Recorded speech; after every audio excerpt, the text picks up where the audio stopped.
Now, bond yields now are in territories where we think, well, if you compare this period now to the past, it's quite similar to some of the worst times we've seen in South Africa's history. So the next graph gives you a bit of context. So what this graph is, it takes our 20-year government bond yield. So this is us lending to government. And it tells you what percentage of time the bond yield is at various levels. So what we look at is the period since inflation targeting started in South Africa. We think that's the period that's most relevant to us right now. So where we are now in the dotted red line is at 10%. Now, if you want to get some context as to what that means, we are only at these levels at the GFC, global financial crisis, the worst we've ever seen. And then Nenegate, we got presented with this opportunity to buy bond yields above 10%. So state capture, is it 3 years, is it 10 years? We can debate about that, but it has presented bond yields in excess of 10%. Now, let's take a step back and think about what that 10% bond yield does mean. So we don't know what the next year looks like, but if I buy that in our portfolios today, and it goes nowhere from there, it gets neither better nor worse, I will earn 10%. We'll get paid a 10% coupon. So that for us is quite attractive because your starting point is quite high. And then if you think about that, what does that mean? Inflation is 4.5% for this year on average. So say if inflation is 5% next year.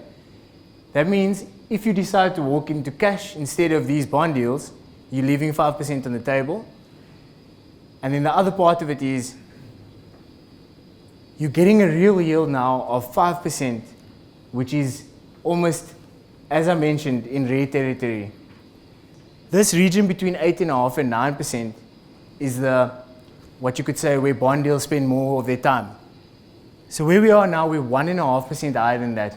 So a bit of understanding about bonds, you'll earn your 10% coupon, and if bonds go back to where they normally are, there's a potential uplift in capital over there. So if you go back over the 20 years, bond deals have been 98% of the time lower than these levels.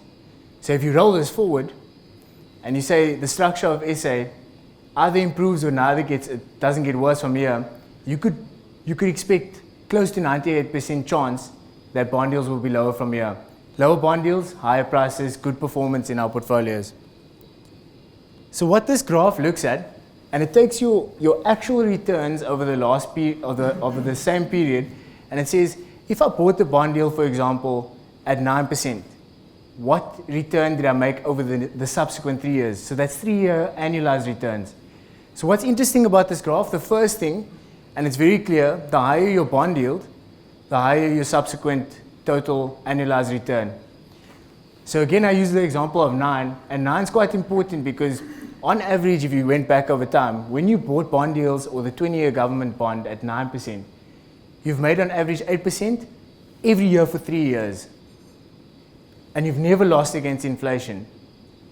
But where we are now, and that's the circle at the top here, is bond deals are so far blown out that historically when you got a chance to buy in the GFC after early 2000s and Nenegate, you made anywhere between 11 and 16% every year for 3 years. So we think this is very attractive.